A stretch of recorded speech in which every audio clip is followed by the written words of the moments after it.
Salom. Bugun siz bilan sog'liqni saqlashning eng qiziqarli va aytish mumkinki, eng tez rivojlanayotgan sohalaridan biriga sho'ng'iymiz. Bu tibbiy genetika. Keling biz genlar sirlarini qanday o'chayotganimizni va eng muhimi, tug'ilajak farzandimiz salomatligi haqida nimalarni oldindan bilib olishimiz mumkinligini birgalikda ko'rib chiqamiz.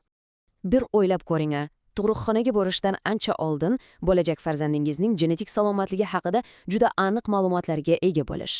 Bu endi shunchaki ilmiy fantastika emas, yo'q. Zamonaviy tibbiyot bizga aynan shunday aql bovar qilmas imkoniyatlarni taqdim etyapti va bugun biz bular qanday ishlashini tushunib olamiz.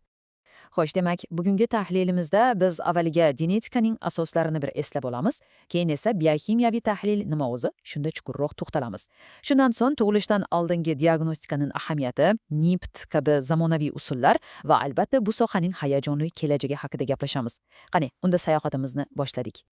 Yaxshi, birinchi bo'limdan boshlaymiz. Bu yerda biz butun sohaga asos bo'lgan fanni, ya'ni tibbiy genetikaning o'zini va uning oldiga qo'ygan vazifalarini ko'rib chiqamiz. Oddiy qilib aytganda tibbiy genetika nima? Bu bizning genetik kodimizdagi, ya'ni dasturimizdagi xatoliklarni topish, ularni tushunish va eng asosiysi ularning yomon oqibatlarini bartaraf etishga yordam beradigan fandir. Uning asosiy maqsadi sog'lom avlod dunyoga kelishiga yordam berish va oilalarga to'g'ri, ongli qaror qabul qilishlari uchun kerakli ma'lumotlarni berishdan iborat. Endi esa, keling genetik kasalliklarni aniqlashda qo'llaniladigan eng asosiy vositalardan biriga e'tiborimizni qaratamiz. Bu biokimyoviy tahlil. Xo'sh, bu o'zi nima degani va u qanday ishlaydi? Keling tushunib olamiz. Mana bu yerda bitta muhim narsani tushunish kerak. Biokimyoviy usul to'g'ridan-to'g'ri DNKning o'ziga qaramaydi. U genning faoliyati natijasida organizmda yuzaga kelgan o'zgarishlarni aniqlaydi. Tasavvur qiling, gen bu biror taomning retsepti. Biokimyoviy tahlil esa shu retsept bo'yicha pishirilgan taomning ta'mini tekshiradi. Agar retseptda xatolik bo'lsa, taomning ta'mi albatta o'zgaradi, to'g'rimi? Xuddi shunday. Bir qarang.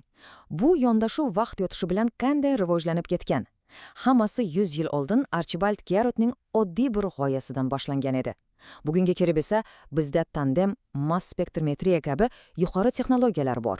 Bu texnologiya, tasavvur qiling, bitta qon tomchisidan o'nlab kasalliklarni birdaniga aniqlash imkonini beradi. Bu haqiqatan ham aql bovar qilmas yutuq. Demak, diagnostikaning 3 ta bosqichi bor. Eng muhimi, biz gaplashayotgan biokimyoviy tahlil asosan 3-darajada ishlaydi. Ya'ni, u kasallikning ildizini, genning o'zini emas, balki undan qolgan izlarni qidiradi. Qonda yoki siydikda ko'payib yoki kamayib ketgan moddalarni topadi. Bu kasallikni aniqlashning juda samarali va juda keng tarqalgan usuli hisoblanadi. Shosh, nazariyani ko'rib chiqdik. Endi biokimyoviy usulning amaliyotdagi eng muhim qo'llanilishlaridan biriga o'tamiz. Bu homiladorlik davrida o'tkaziladigan prenatal diagnostika. Bu shubhasiz bo'lajak ota-onalar uchun eng hayajonli va mas'uliyatli davrlardan biri. Mana bu yerda ikkita juda muhim tushunchani adashtirmaslik kerak. Skrining va diagnostika. Noinvaziv skrining testlari, masalan, oddiy qon tahlili yoki UTT, shunchaki biror shubha yoki xavf borligini ko'rsatadi. Ular mutlaqo xavfsiz, lekin yakuniy tashxis emas. Invaziv usullar esa ana o'sha shubhani 99% dan yuqori aniqlikda tasdiqlaydi yoki inkor etadi. Ammo ularda juda kichik bo'lsa-da, xavf mavjud. Bu narsani to'g'ri tushunish kerak. Prenatal diagnostika shunchaki yomon xabar topish uchun qilinmaydi. Aksincha, bu ko'p hollarda ota-onalarga xotirjamlik beradi. Agar biror muammo aniqlansa ham, bu tug'ruqni maxsus shifoxonada o'tkazishga, bolaga tug'ilishi bilanoq yordam ko'rsatishga tayyorlanishga imkon beradi. Ya'ni bu o'ziga xos strategik rejalashtirish vositasi. Yaxshi, endi esa keling sohadagi haqiqiy inqilobga, ya'ni bugungi kunda mavjud bo'lgan eng zamonaviy va aniq skrining usullariga bir nazar tashlaymiz. NIPT bu shunchaki aql bovar qilmas texnologiya. Qarang, onadan oddiy qon tahlili olinadi. Laboratoriyada esa o'sha qonning ichidan homilaga tegishli mayda DNK parchalarini ajratib olib, tahlil qilishadi. Bu homilaga hech qanday xavf tug'dirmasdan uning genetik ma'lumotini o'qish degani. Bu an'anaviy biokimyoviy skriningdan ancha ustun turadi. Mana bu raqamga e'tibor bering. 99% dan yuqori. Bu Down sindromi kabi eng ko'p uchraydigan xromosoma anomaliyalari uchun NIPT testning aniqlik darajasi. Bu deyarli diagnostik testga teng, lekin mutlaqo xavfsiz. Aynan shuning uchun ham NIPT prenatal diagnostikada butunlay yangi davrni boshlab berdi desak adashmaymiz. Ko'rib turganingizdek, hamma test bir xil emas. Har birining o'z o'rni bor. NIPT katta, umumiy xromosoma muammolarini qidiradi. CMY, ya'ni xromosoma mikromatritsali tahlili, xromosomaning yanada kichikroq, yo'qolgan yoki ortiqcha bo'lakchalarini topadi.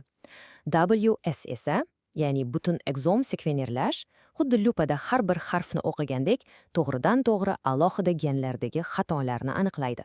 Shifokorlar bemorning holatiga qarab, aynan kerakli vositani tanlashadi. Va nihoyat, keling, kelajakka nazar tashlaymiz. Bu soha bizni qayerga olib bormoqda? Yaqin yillarda bizni yana qanday aql bovar qilmas yangiliklar kutmoqda? Sun'iy intellekt bu sohada haqiqiy inqilob qilmoqda. U juda katta hajmdagi ma'lumotlarni, genetik test natijalari, ultratovush tasvirlari, onaning sog'lig'i haqidagi ma'lumotlarni hammasini birga tahlil qilib, har bir homiladorlik uchun individual xavf profilini yaratadi. Bu nima degani? Bu bizga kasallik yuzaga kelgandan keyin unga reaksiya qilishdan, uni oldindan bashorat qilishga o'tish imkonini beradi. CRISPR haqida ko'pchilik eshitgan, asosan genlarni tahrirlash, ya'ni genetik qaychi sifatida. Lekin uning imkoniyatlari bundan ancha kengroq. Yaqin kelajakda CRISPR asosidagi testlar bir necha soat ichida aniq tashxis qo'yish mumkin. Lekin eng hayajonlisi boshqa narsada. Bu texnologiya irsiy kasalliklarni nafaqat aniqlash, balki ularni hali bola tug'ilmasidan oldin bachadon ichida davolash uchun eshik ochishi mumkin. Keling, bugungi tahlilimizni yakunlar ekanimiz, sizni mana shu savol bilan qoldirmoqchiman. Biz insoniyat tarixida o'z genetik taqdirimizni o'zgartirishga qodir bo'lishi mumkin bo'lgan birinchi avlod arafasidamiz. Bu bizning oldimizga faqat ilmiy emas, balki juda chuqur axloqiy va falsafiy savollarni ham qo'yadi. Tibbiy genetika kelajagi nafaqat sog'liqni saqlashni, balki inson bo'lish nimani anglatish haqidagi tushunchalarimizni ham o'zgartirishi mumkin. O'ylash uchun ajoyib mavzu, shunday emasmi? Keyingi tahlillarimizda ko'rishguncha